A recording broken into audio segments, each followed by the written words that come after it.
Drive TV, driving you around the world. You are welcome to Drive TV. If you're new to this channel, consider subscribing so you won't miss out any of our latest video. I have walked into different libraries and I have seen university science books translated into Chinese, Russian, Portuguese, French, German, Spanish, and so forth. I have seen Think and Grow Rich by Napoleon Hill translated into French. I have seen the Japanese version of A Man's Search for Meaning. I have seen a Spanish version of The Alchemist. I have seen the Korean version of The Art of War. All these books, I have seen them in various languages, but not in any African language. You will never find a church in Africa where the English-speaking preacher would not have a native translator next to them doing the translation. Here's where the scam comes in. You also will never find a school in Africa where the English-speaking teacher will be having a native translator next to them translating chemistry, physics, mathematics, geography, economics, etc. to the students. I have seen many science books translated into various languages, but none in any African language. The Chinese are taught mathematics in Chinese. The Japanese are taught engineering in Japanese. They are all taught finance, astrophysics, medicine, accounting, geology, management, government, and so on in their languages. The only book that Africans have had in their language is the Bible. The black man is roaming around the world like a tortoise without a shell. He has no backbone, zero identity, thus no race respects him. He is lynched in Malaysia, incarcerated in Cambodia. He is shot like a dog in the streets of America. In Europe, he cleans the white man's shit and they spit on him. Why won't they? A man who hates himself and despises his roots deserves no respect for whatsoever. John Hawkins was a foremost English slave trader, a thief, and by contemporary moral standard, he can as well be called a terrorist. John Hawkins made 3 trips to West Africa in the 1560s and stole Africans whom he sold to the Spanish in America. On returning to England after the first trip, his profit was so handsome that Queen Elizabeth I became interested in directly participating in his next venture, and she provided for that purpose a ship named Jesus. Hawkins left with Jesus to steal some more Africans, and he returned to England with such dividends that Queen Elizabeth made him a knight.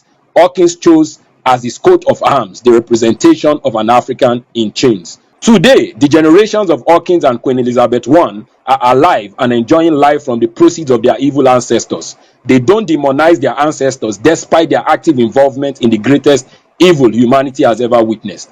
Both individuals sanctioned rape, kidnapping, and mass murder, but their children don't bear ancestral curses like black Africans. You'll be hard-pressed to see a member of the British elite publicly denounce slavery.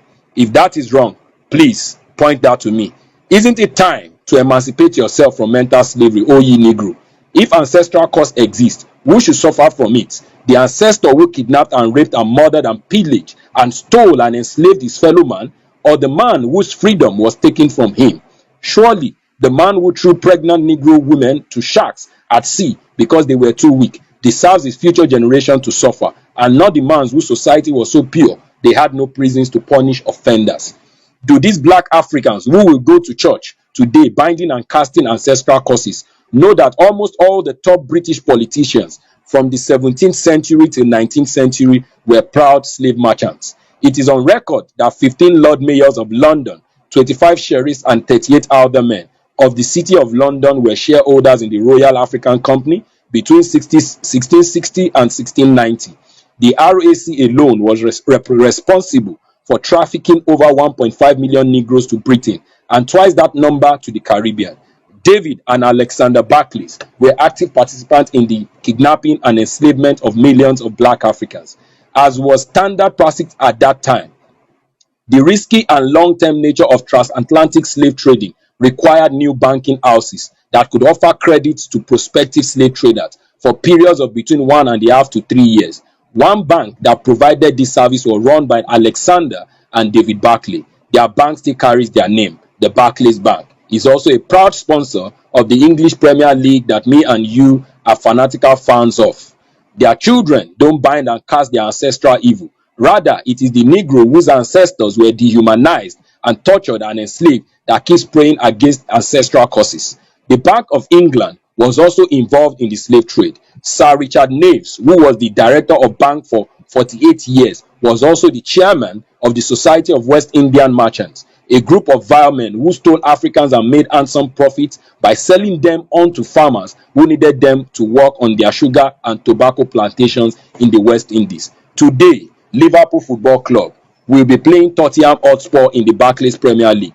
Pay attention. How many of you who are Liverpool supporters today know that the initial founders of that football club were retired slave traders, whom in 1892, with slavery outlawed, decided to invest their money in football club that will reap future rewards for their generations to come via a bank called Otto Haywood and Sons and Co. The bank will be absorbed in turn by the Bank of Liverpool, Martins Bank, and then Barclays Bank. You watch them and shout in ecstasy when they score, but a pastor somewhere will tell you the reasons you are poor is because your ancestors committed evil. Hence, the reason you experience ill luck, and you will believe and start casting and biting rubbish. For your information, Liverpool was the major port for the transatlantic slave trade. Slave ships were often built or repaired in Liverpool. Nearly 1.5 million Africans were forcibly transported across the Atlantic in Liverpool ships. The Liverpool Merchant was the first recorded slave ship to sail from Liverpool. She set sail on 3rd October 1699 and arrived in Barbados on 18 September 1700 with a cargo of 220 enslaved Africans.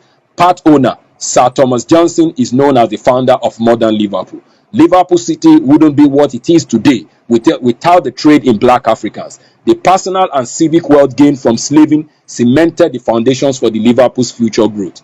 The children and the grandchildren and great-grandchildren of the perpetrators of this monstrosity against the black man enjoy heaven here on earth and live in more stable environment. They have managed to stabilize their society and solve their problem and live in a relative peace.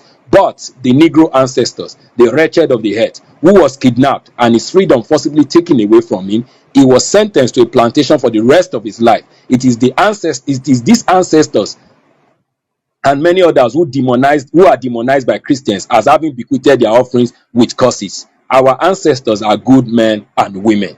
This is my article.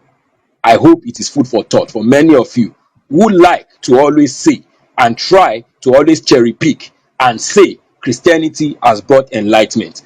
The white man has brought civilization. Newsflash again.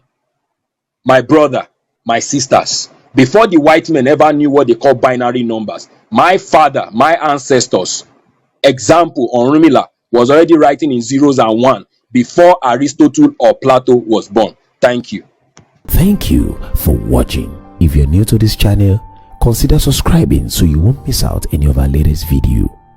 My name is Akintoye. I'm a video director and TV producer of Akomolowe on African Magic.